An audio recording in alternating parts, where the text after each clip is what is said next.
ಎಲ್ಲ ಪ್ರೀತಿಯ ವೀಕ್ಷಕರಿಗೆ ನಮಸ್ಕಾರ. ನಾದಬ್ರಹ್ಮ ಡಾಕ್ಟರ್ ಹಂಸಲೇಖ ಅವರಿಗೆ ಜನ್ಮದಿನದ ಹಾರ್ದಿಕ ಶುಭಾಶಯಗಳು. ನಿಮ್ಮ ಸಂಗೀತ ನಮಗೆ ಹಬ್ಬದೂಟ, ನಿಮ್ಮ ಸಾಹಿತ್ಯ ನಮಗೆ ನಿತ್ಯ ಪಾಠ. ಓವರಾಲ್ ನಿಮ್ಮ ಹಾಡುಗಳು ಜನ ತಲುಪಿದ ಜ್ಞಾನ ಪಾಠ. ನಾನು ಪ್ರತಿದಿನ ಹಂಸಲೇಖ ಅವರ ಹಾಡುಗಳ ಬಗ್ಗೆ ಮಾಹಿತಿ ಕೊಡ್ತಾ ಇದ್ದೀನಿ. ನೀವು ಕೇಳಿ ಎಂಜಾಯ್ ಮಾಡ್ತಿದ್ದೀರಾ. ಇನ್ನು ಮುಂದಕ್ಕೂ ಕೂಡ ಕೊಡ್ತೀನಿ. ಬೇರೆ ಬೇರೆ ಮ್ಯೂಸಿಕ್ ಡೈರೆಕ್ಟರ್ದು ಕೂಡ ಕೊಡ್ತೀನಿ, ಸಾಹಿತಿಗಳದ್ದು ಕೂಡ ಕೊಡ್ತೀನಿ ಮಾಹಿತಿಗಳು. ಇವತ್ತು ಹಂಸಲೇಖ ಅವ್ರ ಜನ್ಮದಿನ. ಹಾಗಾಗಿ 90s ಅಲ್ಲಿ ಹಂಸಲೇಖ ಅವರು ಬೆಂಗಳೂರಿನಲ್ಲಿ ಮಾಡ್ತಾ ಇದ್ದಂಥ ಲೈವ್ ರೆಕಾರ್ಡಿಂಗ್, ಅದರ ಪ್ರಕ್ರಿಯೆಗಳೇನು, ಅದು ಹೇಗಾಗ್ತಿತ್ತು, ಆ ಒಂದು ಸಮೃದ್ಧಿಯ ಸಂಭ್ರಮ ಹೇಗಿತ್ತು ಅಂತ ನಿಮ್ಗೆ ಹೇಳ್ಬೇಕು. ಹಂಸಲೇಖ ಅವರು ಆಗಲೂ ಅಷ್ಟೇ ಈಗಲೂ ಅಷ್ಟೇ ಬೆಳಗಿನ ಜಾವ 4 ಗಂಟೆಗೆ ಎದ್ಬಿಡೋರು. ಪ್ರತಿದಿನ 4 ಗಂಟೆಗೆ ಎಚ್ಚರ ಆಗೋರು. ಎದ್ದು ಒಂದು ವಾಕ್ ಮಾಡಿ 5 ಗಂಟೆಗೆ ಬಂದು ಹಾರ್ಮೋನಿಯಂ ಮುಂದೆ ಕೂತ್ಕೊಳ್ಳೋರು. ಪ್ರತಿದಿನ ವಾಕಿಂಗ್ ಹೋಗಿಲ್ಲ ಅಂದರೆ 4:15 ಕೂತ್ಕೊಂಡ್ಬಿಡೋರು.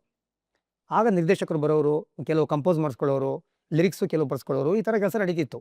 ಶಾಸ್ತ್ರಿ ಅವರು ಮನೋಹರ್ ಸರ್ ಕೇಳೋರು ಹಂಸಲೇಖ ಅವ್ರನ್ನ. ಅವಾಗ ಅಲ್ಲ ಸರ್ 5 ಗಂಟೆಗೆ ಯಾರು ಬರ್ತಾರೆ ಡೈರೆಕ್ಟ್ರು ಅಂತ. ಆ ಹೊಸದಾಗಿ ಪರಿಚಯ ಆದಾಗ ಹಂಸಲೇಖ ಅವ್ರದ್ದು ಆ ಒಂದು ಡೆಡಿಕೇಶನ್ ನೋಡಿ ಕೇಳೋರು ಇವರು. ಬೆಳಗಿನ ಜಾವ ಬರ್ತಾರೆ ಅಷ್ಟು ಬೇಗ ಅಂತ. ಬರ್ಬೇಕಯ್ಯ, ಶೂಟಿಂಗ್ ಹೋಗಲ್ವಾ? ಬೆಳಗಿನ ಜಾವ ಫ್ರೆಶ್ ಮೂಡ್ಲಿ ಇರ್ತೀವಿ, ಬ್ರೈನ್ ಓಪನ್ ಆಗಿರೋ ಟೈಮ್ ಅದು. ಆವಾಗ ನಾವು ಒಳ್ಳೆ ಒಳ್ಳೆ ವಿಷಯಗಳು ಉಟ್ಕೊಳ್ತವೆ, ಏನೇ ಮಾಡೋದು ಚೆನ್ನಾಗಿರುತ್ತೆ, ಫ್ರೆಶ್ನೆಸ್ ಆಗಿರುತ್ತೆ. ಆ ಒಂದು ಫ್ರೆಶ್ನೆಸ್ ಕಳ್ಕೊಳ್ಳಲ್ಲ, ಚೆನ್ನಾಗಿರುತ್ತೆ ಅಂತ ಹೇಳೋರು ಅವರು. ಅದೆಲ್ಲ ಮುಗಿಸ್ಕೊಂಡು 6:30 ಗಂಟೆಗೆ ಸ್ಟುಡಿಯೋಗೆ ಹೋಗೋರು. ಆ ದಿನ ಪ್ರಸಾದ್ ಆಗಿರ್ಬೋದು, ಚಾಮುಂಡೇಶ್ವರಿ ಆಗಿರ್ಬೋದು, ಸಂಕೇತ್ ಆಗಿರ್ಬೋದು, ಅಲ್ಲಿಗೆ ಹೋಗೋರು. ಎಲ್ಲಿ ಲೈವ್ ರೆಕಾರ್ಡಿಂಗ್ ಇದೆ ಅಲ್ಲಿಗೆ ಹೋಗೋರು. ಅಂದರೆ ಬೆಳಗಿನ ಜಾವ 6:30 ಗಂಟೆಗೆ ಸ್ಟುಡಿಯೋಗೆ ಹೋಗ್ತಿದ್ದಂಥ ಸಂಗೀತ ನಿರ್ದೇಶಕರು ಹಂಸಲೇಖ ಅವರು. ಅಷ್ಟು ಡೆಡಿಕೇಶನ್ ಇತ್ತು. ಅಲ್ಲೋಗಿ ಹಾರ್ಮೋನಿಯಂ ತಗೊಂಡು ಹಾಡುಗಳ BGM ಮಾಡೋರು. ಮೊದಲು ಹಾಡುಗಳ BGM ಅಂದ್ರೆ ಏನು? ಪೀಠಿಕೆ ಸಂಗೀತ, ಅಂತರ ಸಂಗೀತ ಅಂತಾರೆ. ಅಂದರೆ ಪಲ್ಲವಿಗಿಂತ ಮೊದಲು ಬರುತ್ತಲ್ಲ, ಈಗ ಹಾಡು ಪ್ಲೇ ಮಾಡಿದ ಕೂಡಲೇ ಬರುವಂಥ ಮ್ಯೂಸಿಕ್ ಇದೆಯಲ್ಲ, ಅದಕ್ಕೆ ಪೀಠಿಕೆ ಸಂಗೀತ ಅಂತಾರೆ.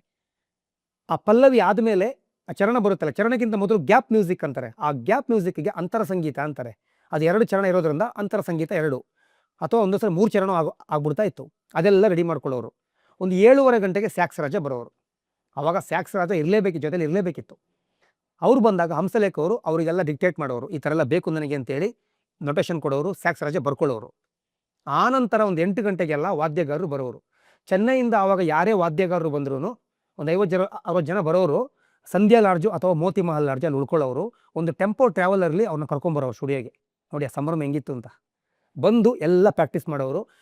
ಈ ವಿದ್ಯಾರ್ಥಿಗಳಿಗೆ ಸ್ಕೂಲಲ್ಲಿ ಹೇಳ್ತಾರಲ್ಲ ಮೇಷ್ಟ್ರು, ಆ ರೀತಿ ಎಲ್ಲರನ್ನ ಕೂರಿಸ್ಕೊಂಡು ಸ್ಯಾಕ್ಸ್ ರಾಜ್ ಅವರು ನೊಟೇಶನ್ ಹೇಳೋರು, ಈ ಥರ ಬೇಕು ಅಂತ ಹೇಳೋರು. ಅಲ್ಲಿ ಚಿನ್ನ ಅಂತ ಒಬ್ಬರು ಕೀಬೋರ್ಡ್ ಅವರು, ಬಾಬಯ್ಯ ಅಂತ ಬರ್ತಿದ್ರು ಒಬ್ಬರು, ನಮ್ಮ ಗಿಟಾರ್ ಗೋಪಿ ಅವರು ಇರೋರು, ಅವ್ರ ಜೊತೆ ಕ್ರಿಸ್ಟಿ ಅಂತ ಒಬ್ರು ಬರ್ತಿದ್ರು. ಅವ್ರು ಮಂಗಳೂರಿನವರು, ಅವರು ಚೆನ್ನೈಲಿ ಸೆಟ್ಲ್ ಆಗಿದ್ರು, ಅವರು ಕೂಡ ಬರ್ತಿದ್ರು. ಸ್ಯಾಕ್ಸ್ ರಾಜ್ ಅವರು ಆ ಸಮಯದಲ್ಲಿ ಕೌಂಟ್ರ್ ಪಾರ್ಟ್ಸು, ಕ್ವಾಡ್ಸು, ಕೆಲವು ಬ್ಯಾಲೆನ್ಸಿಂಗ್ ಮೆಥಡ್ ಎಲ್ಲ ಬರ್ಕೊಳ್ಳೋರು. ಎಲ್ಲ ಬರ್ಕೊಂಡು ರೆಡಿ ಮಾಡ್ಕೊಳ್ಳೋರು. 1 ಅವರ್ ಪ್ರಾಕ್ಟೀಸ್ ಮಾಡೋರು. ನೋಡಿ, ಈ ಹಿಂದೆ ಎಷ್ಟೋ ವರ್ಷಗಳ ಹಿಂದೆ 1950ವರೆಗೂ ಅನಿಸುತ್ತೆ, ಭಾರತೀಯ ಚಿತ್ರರಂಗದ ಹಾಡುಗಳಲ್ಲಿ ನಿಮಗೆ ಹಾಡುಗಳ ಹಿನ್ನೆಲೆಯಲ್ಲಿ ತಂಬೂರ ಶ್ರುತಿ ಮಾತ್ರ ಬರ್ತಿತ್ತು. ವೆಸ್ಟರ್ನ್ ಮ್ಯೂಸಿಕ್ ಯಾವಾಗ ಬಂತು ಅಲ್ಲಿಂದ ನಿಮಗೆ ಡಬಲ್ ಬೇಸು, ಗಿಟಾರು ಎಲ್ಲ ಜಾಸ್ತಿ. ಒಂದು ಹಾಡುಗಳ ಹಿನ್ನೆಲೆಗೆ ಏನು ಪೂರಕವಾಗಿ ಏನು ಬೇಕೋ ಅದನ್ನ ಹಾಕೋರು. ಡಬಲ್ ಬೇಸ್ ಅಂತ ಬರೋದು, ಅದನ್ನ ಗಿಟಾರ್ ಅಂತ ಹೇಳ್ತಿರ್ಲಿಲ್ಲ, ತುಂಬ ದೊಡ್ಡದಾಗಿರೋದದು. ಈ ಒಂದು ವಿಷಯ ನಂಗೆ ಮರ್ತೋಗ್ಬಿಡುತ್ತೆ ಅಂತ ಹೇಳ್ತಾ ಇದ್ದೀನಿ. ತುಂಬ ದೊಡ್ಡ ಗಿಟಾರ್ ಅದು ಗಿಟಾರು ಅಂತ ಹೇಳೋದು, ಡಬಲ್ ಬೇಸ್ ಅಂತಲೇ ಹೇಳೋದು. ಅದು ನಿಂತ್ಕೊಂಡು ಪ್ಲೇ ಮಾಡಬೇಕಿತ್ತು, ಅದನ್ನ ಕ್ಯಾರಿ ಮಾಡೋದು ಕಷ್ಟ. ಈ ಒಂದು ಕಷ್ಟ ನೋಡಿದಂಥ R.D. ಬರ್ಮನ್ ಅವರು ಬೇಸ್ ಗಿಟಾರ್ನ ಇಂಟ್ರೊಡ್ಯೂಸ್ ಮಾಡ್ತಾರೆ. ಅಂದರೆ ಅದನ್ನ ಜಾಸ್ತಿ ಪರಿಚಯ ಮಾಡಿಸ್ತಾರೆ. ಅದನ್ನ ಮೊದಲು ಯಾರು ಮಾಡಿಸ್ತಾರೋ ಗೊತ್ತಿಲ್ಲ, ಬಟ್ ಅತಿ ಹೆಚ್ಚಾಗಿ ಬಳಸಿ ಅಂತ ಕಿವಿ ಮಾತು ಹೇಳಿ ಬಳಸಿದವರು R.D. ಬರ್ಮನ್ ಅವರು. ಅಂದರೆ ನಮ್ಮ ದೇಶದಲ್ಲಿ ಲೈವ್ ರೆಕಾರ್ಡಿಂಗಲ್ಲಿ ಅದ್ದೂರಿಯಾಗಿ ಮಾಡಿದವರು ಶಂಕರ್ ಜೈಕಿಶನ್ ಅವರು, ಲಕ್ಷ್ಮೀಕಾಂತ್ ಪ್ಯಾರಲಾಲ್ ಅವರು, ಇದನ್ನ ಮರಿಬಾರ್ದು ನಾವು, ಹಾಗೂ R.D. ಬರ್ಮನ್ ಅವರು. ಸೌತಲ್ಲಿ ಬಂದರೆ MS ವಿಶ್ವನಾಥನ್ ಅವರು, ಇಳೆಯರಾಜ ಅವರು, ನಮ್ಮಲ್ಲಿ ಹಂಸಲೇಖ ಅವರು. ಹಂಸಲೇಖ ಅವ್ರಿಗಿಂತ ಮೊದಲು ರಾಜನ್ ನಾಗೇಂದ್ರ ಅವರು, ಉಪೇಂದ್ರ ಕುಮಾರ್ ಅವರು ಸ್ವಲ್ಪ ಗ್ರ್ಯಾಂಡಾಗಿ ಮಾಡೋರು. ಹಂಸಲೇಖ ಬಂದ ನಂತರ ಅದ್ದೂರಿಯಾಗಿ ಮಾಡೋಕ್ಕೆ ಶುರು ಮಾಡಿದ್ರು.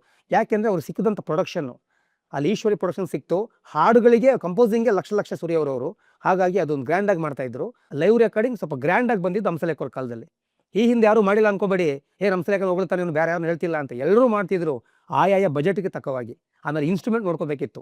ಇವ್ರು ಬಂದ ಕಾಲದಲ್ಲಿ ಸ್ವಲ್ಪ ಅದ್ದೂರಿತನ ಬಂತು, ಒಂದು ಹೊಸತನ ಬಂತು, ಟ್ರೆಂಡ್ ಬದಲಾಯಿತು. ಹಾಗಾಗಿ ಸ್ವಲ್ಪ ಜಾಸ್ತಿ ಮಾಡಿದ್ರು, ವೈಭವೀಕರಿಸಿ ಮಾಡಿದ್ರು. ಇದು ಗಮನಿಸಬೇಕಾದ ಅಂಶ.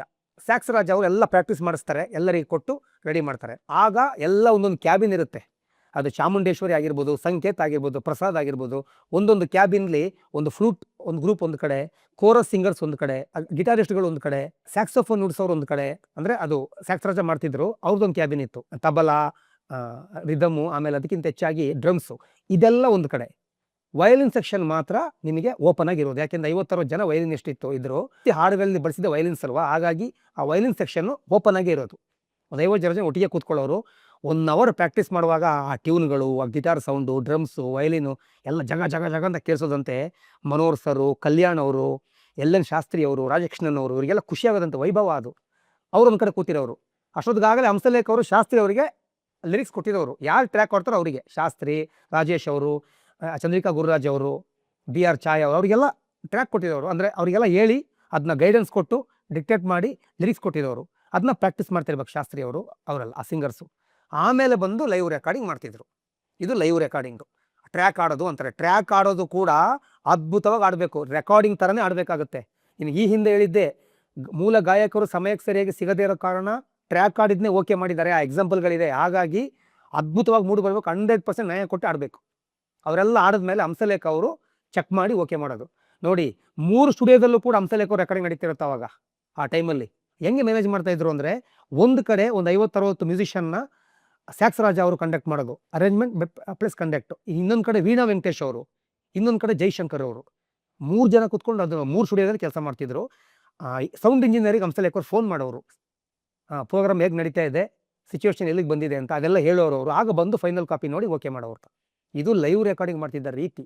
ಆಮೇಲೆ ಮೂಲ ಗಾಯಕರು ಬರೋರು, ಎಸ್ ಟಿ ಬಿ ಅವರು, ಯೇಸುದಾಸ್ ಅವರು, ಜಾನ್ಕಮ್ಮ ಅವರು ಎಲ್ಲ ಬಂದು ಆಡೋರು. ಅವ್ರು ಬಂದು ಆಡುವಾಗ ಮೈನಸ್ ಟ್ರ್ಯಾಕ್ ಮಾಡಿರ್ತಾರೆ ಸೌಂಡ್ ಇಂಜಿನಿಯರ್. ಒಂದ್ಸಲ ಲಿರಿಕ್ಸು ಕೇಳ್ತಾರೆ, ಆಮೇಲೆ ಮೈನಸ್ ಟ್ರ್ಯಾಕ್ ಹೋಗಿ ಆಡೋದವರು. ಅವ್ರ ಹಾಡು ಇವ್ರ ಹಾಡು ಮೇಲೆ ಬಿದ್ದಾಗ ಯಾರು ಟ್ರ್ಯಾಕ್ ಆಡಿರ್ತಾರೋ ಅವ್ರದ್ದೆಲ್ಲ ಮೈನಸ್ ಆಗ್ತಾ ಬರ್ತಿರುತ್ತೆ, ಅಂದರೆ ಡಿಲೀಟ್ ಆಗ್ತಾ ಬರ್ತಿರುತ್ತೆ. ಅದು ಬೇಜಾರು ಸಂಗತಿ ಕೂಡ. ಶಾಸ್ತ್ರಿ ಅವರು, ರಾಜೇಶ್ ಅವರು ಒಳ್ಳೆ ಹಾಡು ಆಡಿರ್ತಾರೆ, ಅದ್ಭುತವಾಗಿ ಆಡಿರ್ತಾರೆ. ಆದರೆ ಮಾರ್ಕೆಟಿಂಗು, ಎಸ್ ಟಿ ಬಿ ಅವ್ರ ಧ್ವನಿಗಿರುವಂಥ ಒಂದು ವ್ಯಾಲ್ಯೂ, ಯೇಸುದಾಸ್ ಅವರು ಮಾರ್ಕೆಟಿಂಗ್ ಇತ್ತು ಆವಾಗ. ಪ್ರೊಡ್ಯೂಸರ್ಗಳು, ಡೈರೆಕ್ಟರ್ಗಳು ಅವರೇ ಬೇಕು ಅಂತ ಹೇಳೋರು. ಅವ್ರು ಆಡಿಸಿದಾಗ ಇವ್ರದ್ದು ಎರೈಸ್ ಆಗೋದಲ್ಲ, ಬೇಜಾರಾಗೋದು. ಹತ್ತಿದ್ದು ಕೂಡ ಇದೆ ರಾಜೇಶ್ ಅವರು, ಇಷ್ಟು ಒಳ್ಳೆ ಹಾಡು ಹೋಯ್ತಾ ಇದೆಯಲ್ಲ ನಂದು ಅಂತ. ಎಸ್ ಟಿ ಬಿ ನನ್ನ ಹಾಡನ್ನ ಕೇಳ್ಕೊಂಡು ಎಸ್ ಟಿ ಬಿ ಅವರು ಆಡ್ತಾರೆ ಅಂತೇಳೋ ಒಂದು ಗರ್ವ, ಒಂದು ಹೆಮ್ಮೆ ಒಂದು ಕಡೆ, ನಾನು ಹಾಡು ಹೋಯ್ತಲ್ಲ ಅಂತ ಒಂದು ಕಡೆ ಬೇಜಾರು, ಇದು ಕೂಡ ಆಗಿದೆ. ಹಾಗಾಗಿ ಬಂದು ಆಡೋರು ಅವರೆಲ್ಲ ಲೈವ್ ರೆಕಾರ್ಡಿಂಗ್ ಈ ಥರ ನಡೆಯೋದು.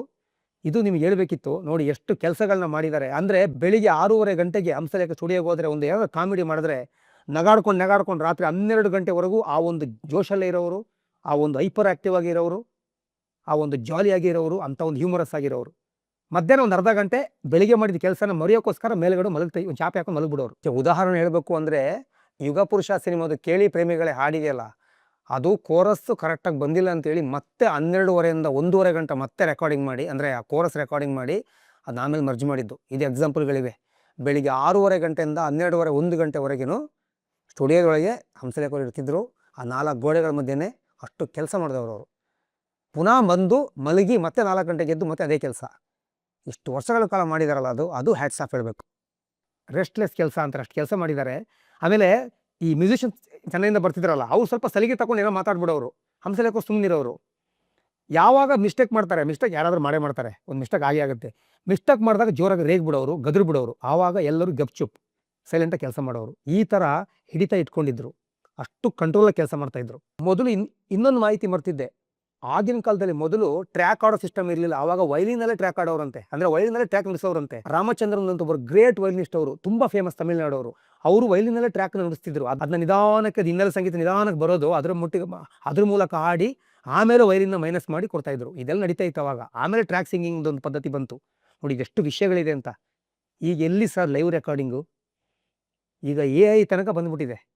ಮನುಷ್ಯನ ಇಂಟೆಲಿಜೆಂಟ್ ಮರೆತು ಆರ್ಟಿಫಿಷಿಯಲ್ ಇಂಟೆಲಿಜೆನ್ಸ್ಗೆ ಮಾನವ ಮೊರೆ ಹೋಗ್ತಾ ಇದ್ದಾನೆ.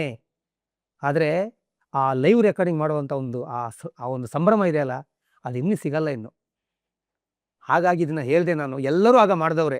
GK ವೆಂಕಟೇಶ್ ಅವರು, TG ಲಿಂಗಪ್ಪ ಅವರು, ವಿಜಯ ಭಾಸ್ಕರ್ ಅವರು, M ರಂಗರಾವ್ ಅವರು, ರಾಜನ್ ನಾಗೇಂದ್ರ ಅವರು, ಉಪೇಂದ್ರ ಕುಮಾರ್ ಅವರು, ಎಲ್ಲರೂ, ಇಳೆಯರಾಜ ಅವರು, ದೇವ ಅವರು, MS ವಿಶ್ವನಾಥನ್ ಅವರು, ಕೀರವಾಣಿ, ಎಲ್ಲರೂ ಮಾಡಿದಾರದು. ಆದರೆ ನಾನು ಹಂಸಲೇಖ ಅವ್ರ ಬರ್ತ್ಡೇಗೆ ಅವ್ರು ಯಾವ ಥರ ಮಾಡ್ತಿದ್ರು ಅಂತ ಹೇಳೋದು ನಿಮಗೆ ಹೇಳಬೇಕಿತ್ತು. ನೋಡಿ, ಎಲ್ಲರೂ ಸೇರಿ ನುಡಿಸಿದಾಗ, ಎಲ್ಲರೂ ಸೇರಿ ಒಟ್ಟಿಗೆ ಕೆಲಸ ಮಾಡಿದ್ದಕ್ಕೆ ಇವತ್ತಿಗೂ ಅಂಥ ಹಾಡುಗಳು ಬಂತು. ಆ ಹಾಡುಗಳು ಯಾವತ್ತೂ ಒರಿಜಿನಲ್ ಆಗಿದೆ. ಆ ಒಂದು ಫ್ರೆಶ್ನೆಸ್ ಕಳ್ಕೊಂಡಿಲ್ಲ. ಇದು ನಾವು ಹೇಳಬೇಕಾಗಿದ್ದು. ಇದು ಇವತ್ತು ನಾನು ನಿಮಗೆ ಕೊಡಬೇಕಾಗಿದ್ದು ಮಾಹಿತಿ. ಈ ಮಾಹಿತಿ ನಿಮ್ಗೆ ಇಷ್ಟ ಆಗಿದೆ ಅಂದ್ಕೊಂಡಿದ್ದೀನಿ. ಇನ್ನೂ ಹೆಚ್ಚಿನ ಮಾಹಿತಿಗಳು ಮುಂದಕ್ಕೆ ನಾನು ಹೇಳ್ತೀನಿ. ಇದಿಷ್ಟು ನಿಮಗೆ ಹೇಳಬೇಕಿತ್ತು ನಾನು. ಹಂಸಲೇಖ ಅವರಿಗೆ ಮತ್ತೊಮ್ಮೆ ಜನ್ಮದಿನದ ಹಾರ್ದಿಕ ಶುಭಾಶಯಗಳು. ಮುಂದೆ ಬೇರೆ ಹಾಡಿನ ಒಂದು ಮಾಹಿತಿ ತಗೊಂಡು ನಿಮ್ಮ ಮುಂದೆ ಬರ್ತೀನಿ. ಓಕೆನಾ? Thank you.